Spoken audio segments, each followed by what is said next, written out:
ప్రేక్షకులందరికీ నమస్కారం. ఈరోజు మనం మళ్ళీ కొత్త ఎపిసోడ్ తీసుకుంటున్నాం. ఒక కొత్త టాపిక్ ఏంటంటే ఇంటికి 3 సింహద్వారాలు ఉండొచ్చా.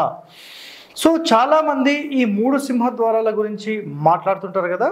సో నేను ఒక పాయింట్ చెప్తాను, వినండి. ఇక్కడ అంటే ఈ కాన్సెప్ట్ చెప్పే బిఫోర్ గత ఎపిసోడ్స్లో మనం ప్రధాన ద్వారము, ఆ ద్వారానికి సంబంధించిన నియమాలు ఏంటి, ఆపోజిట్లో పిల్లర్ ఉంటే ఏం జరుగుతుంది, సంపు ఉంటే ఏం జరుగుతుంది, తొట్లు ఉంటే ఏం జరుగుతాయి, ఇవన్నీ ఎంతో డిస్కస్ చేసాం. సో మీరు నిజంగా వాస్తు నేర్చుకుందామనే ఒక కాన్సెప్ట్, ఒక లక్ష్యంతో ఉంటే మీరు గత వీడియోస్ అంటే మన యొక్క టోటల్ వీడియోస్ అనేవి వాస్తుకి సంబంధించిన అన్నీ కూడా మీరు చూడండి. మీరు ఒక ప్రొఫెషనల్ లాగా తయారవుతారు. ఓకే, సో నెక్స్ట్ ఇక్కడ మన కాన్సెప్ట్ ఏంటంటే 3 సింహద్వారాలు అసలు ఉండొచ్చా అనేది ఒక ప్రశ్న వేస్తున్నారు. సో 3 సింహద్వారాలు అనేవి ఉండొచ్చు, ప్రాబ్లం ఏం లేదు. కానీ ఎట్లా ఉండొచ్చు? ఒక ఇంటి నిర్మాణం, జస్ట్ ఇది ఇల్లే అనుకుందాం, ఇంకా కాంపౌండ్ అనేది మాట్లాడాను నేను. లేదంటే కాంపౌండ్ కూడా కంపల్సరీ కావాలంటే ఇది కాంపౌండ్ అనుకుందాం, ఇది ఇల్లు అనుకుందాం. ఓకే, దీంట్లో జనరల్గా సాధారణంగా అయితే ఇప్పుడు నేను ఇచ్చే ప్లాన్స్లో ఒక డోర్ మాత్రమే పెడతాను, నేను కేవలం ఒక ద్వారం మాత్రమే పెడతాను. అయితే ఇది ఒక సింగిల్ ఏకశాల అంటాం దీన్ని, ఒక ఇల్లే.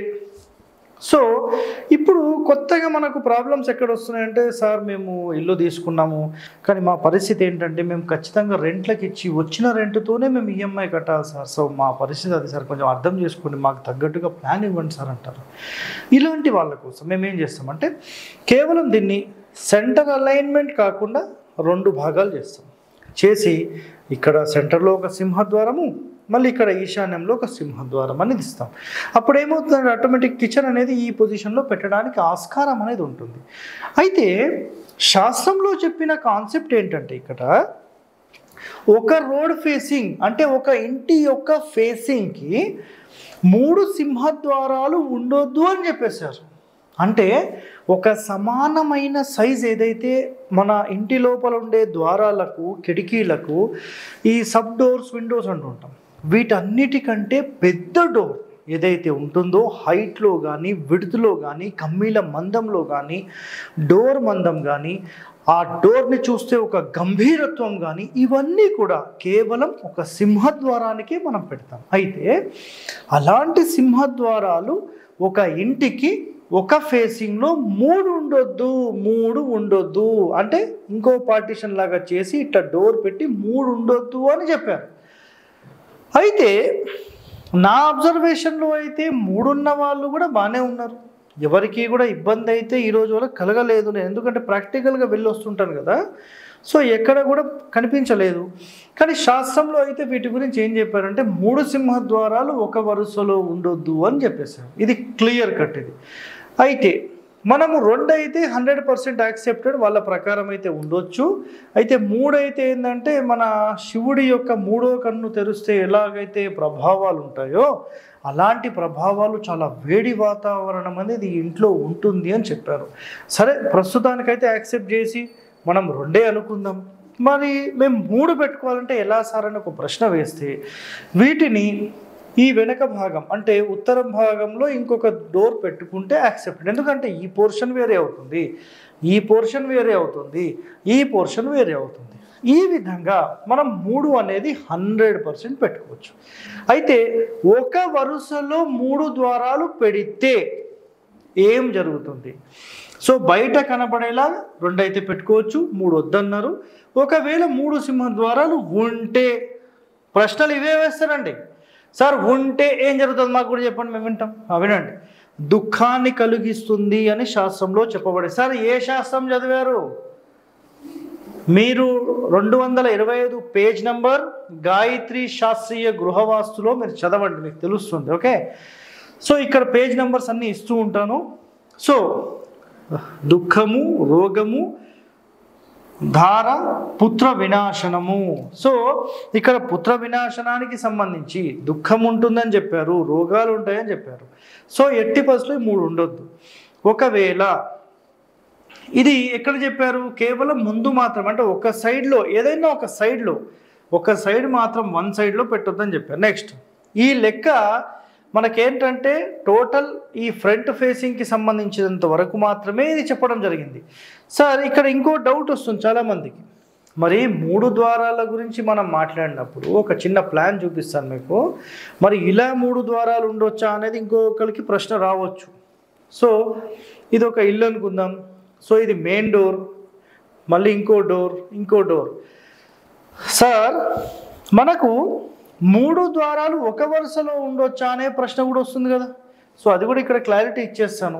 యాక్చువల్లీ ఇక్కడ ఏమవుతుందంటే చూడండి అండి, 3 ద్వారాలు అనేవి 100% ఒక వరుసలో ఉండొచ్చు. బట్ కండిషన్ ఏంటంటే, ఇక్కడ కండిషన్ ఏమి చెప్పబడింది అంటే, ఇంటికి సంబంధించి ఈ మూల నుంచి ఈ మూల నుంచి ఇక్కడ అంటే 4 సెంటర్స్ 4 కార్నర్స్ కలిసే ఈ చోట, అంటే బ్రహ్మస్థానమైన ఈ చోట మీరు ఇట్లా గోడ కట్టి ఇక్కడ డోర్ పెట్టవద్దు.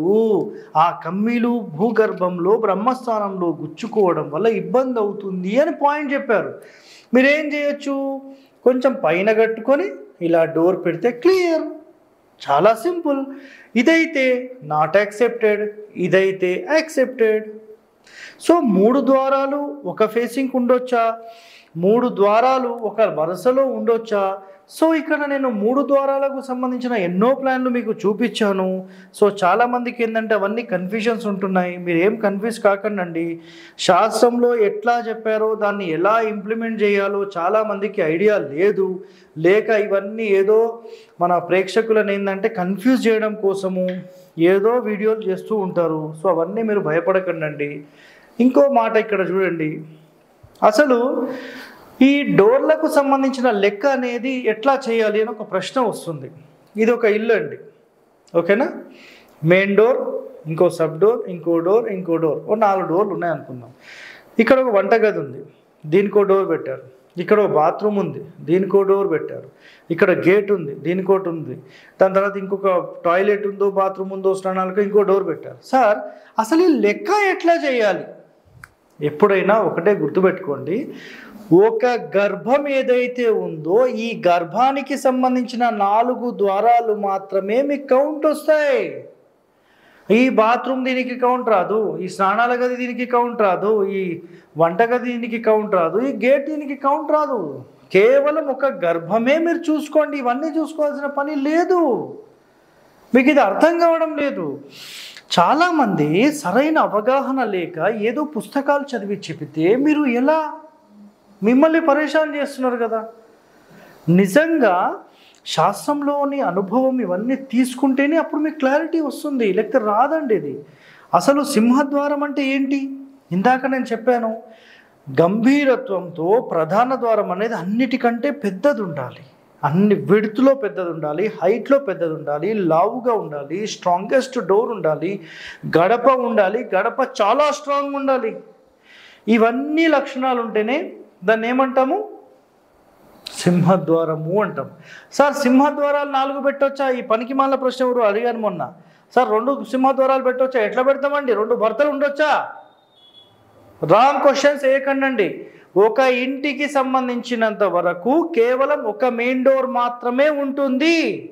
ఒక పోర్షన్ డివైడ్ చేసినప్పుడు కూడా మీరు సబ్ డోరే పెట్టాలి. మెయిన్ డోర్ పెట్టాం, ఒక ఇంటికి ఒకటే సింహద్వారం. 4 అంతస్తులు పెట్టినా ఒకటే సింహద్వారం. ఇది గుర్తుపెట్టుకోండి. సో నెక్స్ట్, ఇప్పుడు ఇక్కడ మీకు ఎక్స్ప్లెయిన్ చేసింది గర్భం మాత్రమే అని చెప్పాము. సో గర్భం లెక్క ఒకటే తీసుకోవాలి, బయట లెక్కకు రావు. గేట్, బాత్రూమ్, వంటగది ఇవన్నీ రావు. సో సబ్ డోర్ సంబంధించి, మెయిన్ డోర్ సంబంధించి, మెయిన్ డోర్ అనేది ఒకటే తీసుకోవాలి, సబ్ డోర్ మాత్రం ఎట్టి పరిస్థితుల్లో ఎన్నైనా తీసుకోవచ్చు. ఇవన్నీ సంబంధం లేదు.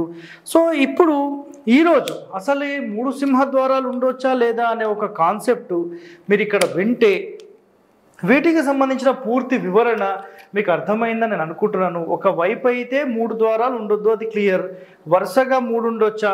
సార్ మీరు అదెప్పుడు చెప్పారు? స్కిప్ చేస్తూ చూస్తే మీకు అర్థం కాదండి.